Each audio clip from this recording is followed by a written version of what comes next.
Chico, welcome. Well, you've been here for quite a while now, but it's good that you stuck around. Thank you all for coming. Let's give it up one more time for Dave the Butcher, shall we? Put your hands together. They are a hard-rocking outfit. Now, for those of you who don't know me, allow me to introduce myself. My name is Wyzar Serv, and I am a subterranean anthropologist, here to talk with you about my latest adventure. So let's get right to it, shall we? There I was, trapped beneath Mount Shasta, in a huge cavern, crowded with many different people. A man told me that I could get out by using the elevators if I wanted to go up to the surface, but that they were private, for company use only. And I saw what he was saying. The chocolate company had an elevator, and the pickle company had one too. But then I saw a public elevator, filled with people, that was made of glass, inside a huge circular shaft. As I was about to get in it, a strange, wealthy lady said to me, "Are you going up in that?" I said, "Why not? Where's it going?" And she said, "Down, down, down, down to the surface of Lemuria, the ancient city of the alien other." I had only seconds before the elevator doors closed. I thought to myself, well, as good one place as the other, and I jumped in.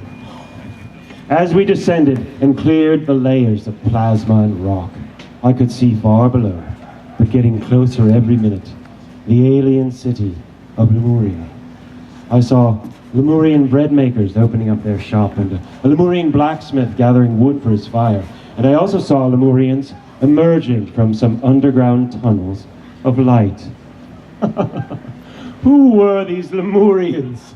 They looked strange. Their bodies and faces are kind of hovering in the air, going this way and that, and they were speaking, murmuring to themselves, really, in a smiling language that I could somehow also understand.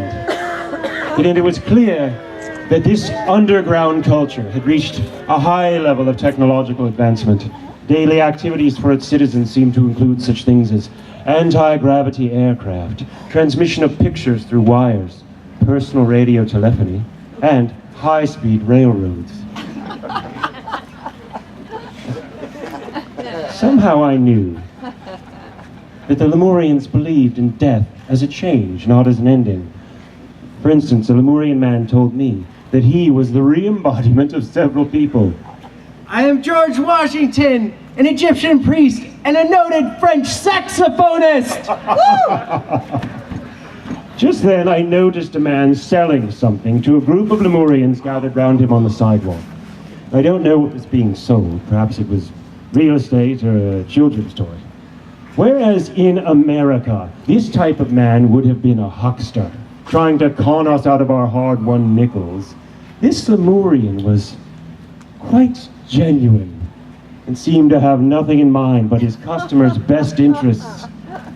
And the Lemurian customers were different from us as well. They didn't have our greed, our obsession with discounts, our oversized expectations. No, the Lemurians were satisfied and turned from their transaction, smiling contentedly. In fact, as they left, I saw that the Lemurians everywhere were smiling and calm by the light of truth, and peaceful and intelligent. But there was one Lemurian who didn't seem satisfied. As she came toward me, something looked wrong. Did it not work? How did it get to be wrong? Was she sick? I was pregnant. In a wilderness.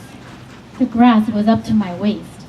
I was trying to hide from the cavalry, but I was too tall, sticking out above the grass. My bare feet were crawling with harvester ants, and I wanted to sink them deep into the ground, but the ground was solid rock. I began a high-stepping dance to try to shake the ants off of me, and I noticed the heads of other mothers around me. And then I saw our leader, Tonka, son of One Horn. He had been there all along, sitting incredibly still. He threw a cloud of dust into the air, and the women were dancing as ghosts.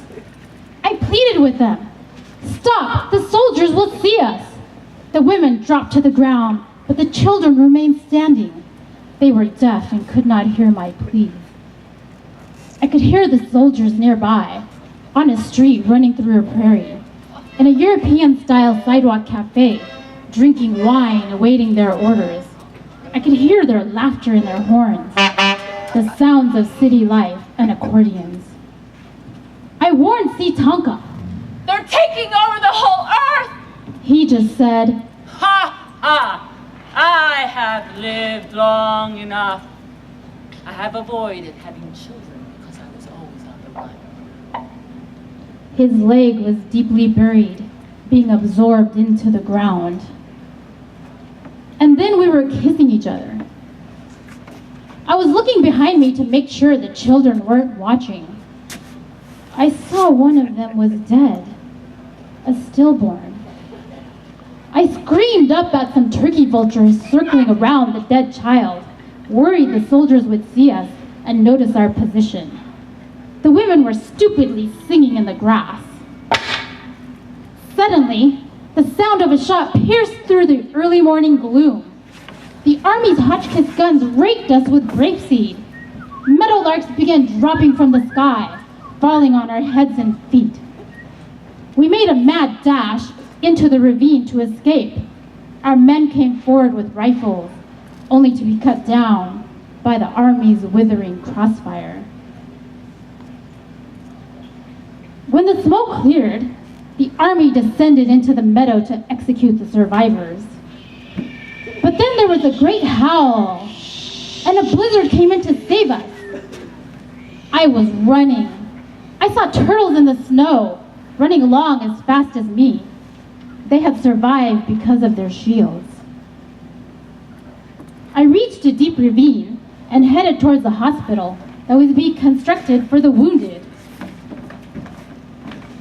There was Tonka again. I heard someone say he had 7 lives. In the hospital, I saw that my husband was, in fact, an army soldier, laid out on a cot, with nurses around him, reading him French poetry and injecting morphine into his toes. I was surprised I was married to an army soldier, and also that we were attempting to save him. My husband said, "Don't stop reading or poking me, or I will die!" I felt disgusted and betrayed. Did everyone know about him except me? I wanted to scream. Is it true we are married? But instead I said, Is it true you are dead? He said, Forget me! I said, What about the baby? he said, I already gave birth! and there I saw a bleeding open hole in his stomach. I could see his organs pumping, thump, thump, thump. He was pointing at something. In horror, I turned around to see it was our son. He was already an adult, wearing clothes too small for him. But I could tell they were made of the lightest, softest old cotton. But I had no shoes on. In my hand was a bright pink birthday card with handwritten letters that read, "Happy 37, Eugene. Love, Mama, and Papa." Suddenly, a gust of wind whipped the card out of my hand and into the sky. I was walking through an orchard in a strange and foreboding place, full of ghosts whose cold auras radiated immense beauty, but whom I could not touch.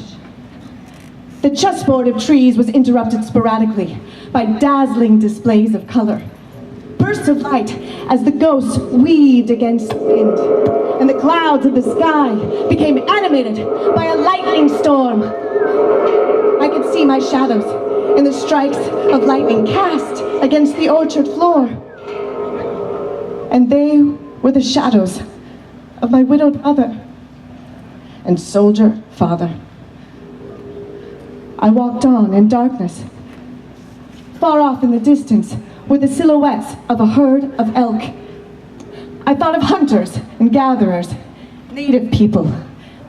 I became aware that although I might be dreaming my mother's dreams, I had my father's blood, his heartbeat. I had visions that his body had recorded with his eyes, and that my body had turned into part of my flesh. Suddenly, I was peering into the wide eyeball of an elk. All I could see was the reflection of my face in its dark cornea. The pupil pulsed with the beating of its heart. And I began to cry, because I understood that this elk and I were ghosts too. Just then the storm reached us, and with it came the sound of my mother's voice, singing to me through the trees. I began to run through the orchard toward the sound. I chased after her. We could hear each other's shrieks through the storm. And then we began to laugh. We ran in circles, and the ghosts danced all around us. And we were happy for what seemed like the first time. But a huge bolt of lightning came. The storm was just above us, and the lightning bolt hit my mother in the heart, and she collapsed and turned into a ghost. The storm silenced with a trumpeting downfall, and the entire orchard was still, but for the bleating of a goat somewhere nearby. The sun began to rise, and the clouds parted to reveal that old doghouse my father built, where we kept our Rottweiler Annie through all the seasons. The sound of the goat grew louder now, and 3 dogs ran past me fast. I thought they would go inside the doghouse, but then I realized there was no hole for them to enter. The dogs began to growl and scratch at the wood planks. A school bell rang, and a herd of children ran toward me, laughing. It was my 3rd grade class just getting out of school, and I could see that in their hands they held axes and crowbars. As they hacked away at the roof of the doghouse, the sound of the goat grew louder. With a final loud crack of the wood, the source of the bleeding was revealed. I watched as a small boy emerged from the doghouse and stood before me. The boy was actually my father, the one I didn't know anymore. In his hands, he held a decapitated goat's head, still animated, still bleeding. I looked at my little father in a confused way, and he giggled and raised the goat's head to his face like a mask to show me how it was done. He blushed and nodded and presented it to me. I raised the goat's head to my face like a mask. Its blood trickled down my cheeks and neck and absorbed into the cotton of my shirt. My dad didn't laugh this time, but solemnly pointed to my mother, who was right behind me. A ghost serving goat's head soup to all the children who were seated on the floor all around me. As they sipped the warm soup, they were consumed with great puffs of color and light